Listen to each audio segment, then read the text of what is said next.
In a certain classroom, while everyone is focusing on the lecture, at the back of the class, there's a student named Seki who is tinkering with some peculiar activities, causing his classmate Yokoi sitting next to him to be unable to concentrate. Suddenly, he pulls out a pile of erasers from his bag. Yokoi notices and warns him that if the teacher catches him, he'll be in big trouble. But Seki ignores her and signals her to be quiet so he can proceed. It turns out Seki is using the erasers to set up dominoes. Yokoi is distracted by his actions, and when the teacher calls her name, she stands up startled. Her sudden movement startles Seki, causing him to drop an eraser onto the domino setup. Luckily, he quickly stops it from collapsing. After both breathe a sigh of relief, Seki glares at Yokoi for nearly ruining his masterpiece. After a while, the grand domino structure is completed, and Seki wants to take it up a notch by placing a firework at the end. Yokoi is extremely alarmed, but despite her protest, Seki still pushes the first domino. Each eraser topples one after another, increasing Yokoi's extreme anxiety. When the last eraser triggers the firework, she covers her head, bracing for the worst. But it turns out to be a fake, and the explosion only happens in Seki's imagination. Yokoi collapses on her desk in relief, but is immediately reprimanded by the teacher. Not knowing what to say, she ends up accusing her desk neighbor, but Seki has already swiftly cleaned up the evidence, leaving Yokoi speechless.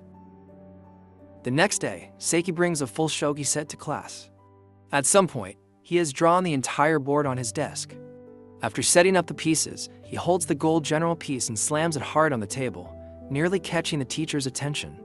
When Yokoi looks over, she suddenly sees the king piece broken in half. It turns out Seki isn't following the rules, but is creating a feudal story. The tale begins with the gold general betraying the king. After harming the lord, he crowns himself king. However, the loyal subjects do not accept this and collectively oppose the traitor. Just when it seems he's about to be defeated, Seki activates a mechanism, causing several pieces to fall under the desk. In Yokoi's imagination, it seems the traitor is using tyranny to suppress his subordinates. Suddenly, enemies from the other side seize the moment of internal chaos to surround him.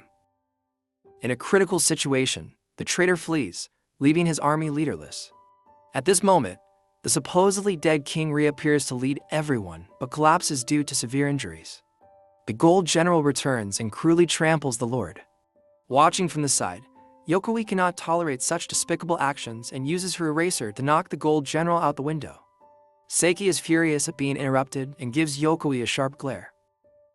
In the English class, when Yokoi glances over, she sees Seki diligently polishing his desk. Then he takes out professional polishing tools. First, he applies glue to the scratched areas, then scrapes off the excess, causing dust to fly everywhere. Next, he brings out polish and vigorously buffs the desk. When finished, the desk shines so brightly it reflects sunlight. After admiring his work, Seki turns his attention to Yokoi's desk, offering to polish it, but she refuses despite his offers, including a shiny 500 yen coin. Seeing Seki slump over in disappointment, Yokoi takes pity and lends him her clipboard to polish. Seki is delighted and meticulously polishes it, his focus intense. When Yokoi gets it back, it's so shiny she can use it as a mirror, but due to excessive rubbing, it becomes static charged, making her hair stand on end in surprise. After playing shogi, today Seki brings Go pieces to class. This time, Yokoi doesn't know the rules of Go, so she resolves to focus on the lesson. But her curiosity gets the better of her, and she notices Seki arranging the pieces into shapes of a black bear and a white rabbit. He then makes the two animals fight fiercely. Not knowing the rules, Yokoi wonders if this is how Go players play the game. Suddenly, the teacher announces an upcoming test, so Yokoi hurriedly copies the notes on the board. But in the end, she subconsciously draws scenes of the rabbit strangling the bear in her notebook. At this point, Seki's Go board is in chaos, pieces scattered everywhere. He rearranges them, and this time creates two identical characters with reverse colors, which Yokoi thinks represents the protagonist's evil alter ego. The two characters engage in an intense battle, captivating Yokoi's attention. As a result, she's reprimanded by the teacher for being distracted. She tries to accuse Seki to clear her name, but he's already cleaned up his setup without her noticing. Seeing this, she shows her drawing to the teacher as evidence, but this action only makes her situation worse. Today, there's a class in the science lab. Seki brings a chisel to carve his name into an eraser. After carving, he takes out red ink to stamp onto paper. Suddenly, an arm reaches over, startling Seki, who quickly hides his tools. This is the first time Yokoi sees him act this way. It turns out the classmate sitting next to Seki is someone who often fiddles with others' belongings without permission. Seki continues to carve the eraser into a seal like a true craftsman. When he turns to grab his pencil case, it's already in the hands of the classmate next to him, who takes out the ink pad and uses Seki's hand to stamp onto his notebook. Though annoyed, Seki calmly wipes his hand and takes out another eraser, hollowing it out to create a case for his seal. After placing the seal inside, he reassembles the eraser and is pleased with his creation. At this moment, the teacher announces he's about to erase the board, so the class rushes to copy the lesson. Meanwhile, Seki continues to admire his work. Suddenly, the classmate next to him makes a mistake and grabs Seki's eraser without asking, causing Seki's seal to shatter. Yokoi despairingly realizes she hasn't absorbed any knowledge today. One day, the class practices disaster drills. While Seki leisurely plays with robots instead of making them fight, he has them play house. When the alarm rings, all students quickly get under their desks, but Seki remains seated, resting his chin on his hand. However, his robots diligently follow the drill like real people. Then the class moves to the schoolyard. While all students attentively listen to the teacher's instructions on disaster response, Seki, ever the troublemaker, doesn't pay attention and laughs with his classmates. In his excitement, he accidentally kicks the robot family away, sending them tumbling. Seeing this, Yokoi immediately rushes over to cradle the fragile robots in her arms, her gaze fixed on Seki with a sharp, reproachful look that silently condemns his carelessness. As if to say he doesn't deserve the precious robots. Returning to the classroom, Yokoi cuts paper to make books for the robot family to study with her. By the end of the day, she realizes she's wasted an entire day on a silly activity. One day during class, while copying notes, Yokoi notices her classmates passing notes to each other. Naturally, Seki is part of this, and he even has a pile of notes, diligently stamping each one. Curious, Yokoi receives a note from a classmate from Seki. It turns out he's running a note delivery service in class. Seeing this, she decides to send Seki a note, urging him to be more serious in class. But Seki refuses to accept it because it's not the right size. After folding it properly, Yokoi is told by Seki to choose a delivery method, but then the service closes and won't accept her note. Seki indicates she can place the note in a box at the back of the class. Yokoi stretches as much as she can to slip the note in without the teacher noticing. She finally succeeds, but her chair tips over, causing a loud noise. Fortunately, she stabilizes herself and doesn't attract the teacher's attention.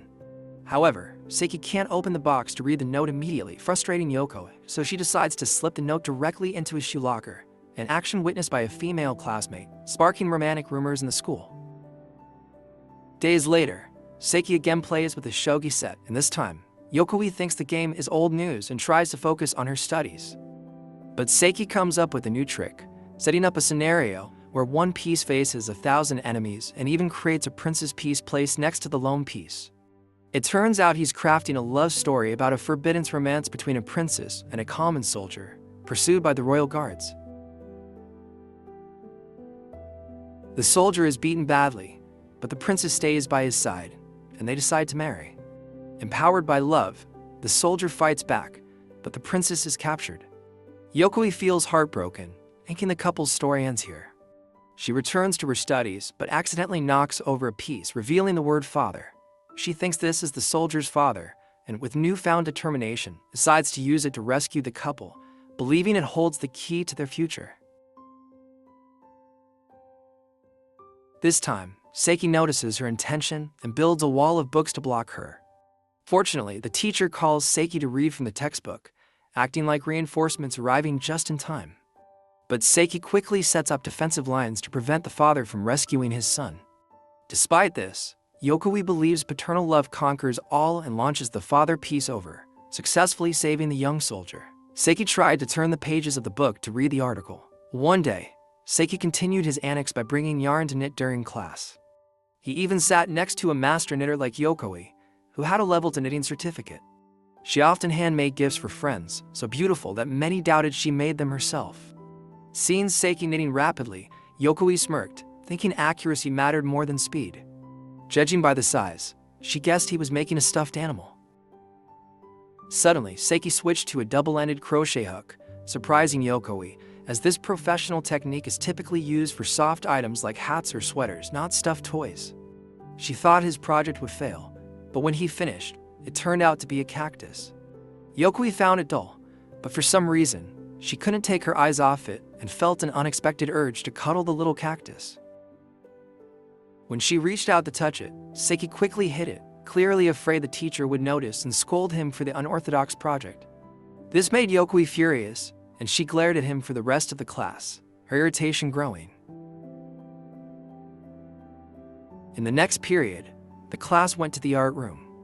This time, Seki used the holes in the table to play golf, even lining up shots like a pro. Sakurako, the girl behind them, saw Seki and Yokoi looking at each other and thought they were in love, given past rumors. In reality, Seki was just aiming the ball near Yokoi. As the ball was about to enter the hole, she knocked it away. While passing materials back to Sakurako, Seki appeared sulky, making Yokoi feel guilty.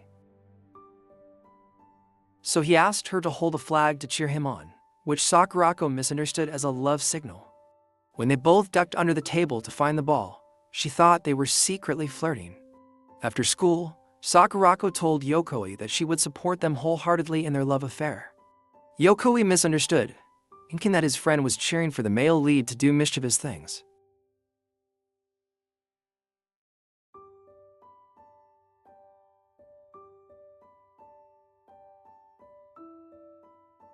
In the next class, Seki pulled out an adorable white bear plush, instantly melting Yokoi's heart. She noticed the bear, equipped with tiny binoculars, intently watching a brown bear trying to climb the back of the student in front of them. Seki expertly controlled the climbing bear with a string. As the brown bear neared the top, the student shifted, causing the plush to fly out the window. Fortunately, Seki managed to hold onto the string and retrieve it. Determined to continue, he tried to clip the bear to the student's shirt, but when the student suddenly turned and glared at them both, Yokoi froze. Despite not having done anything, the fierce look startled her, and she couldn't help but feel a chill.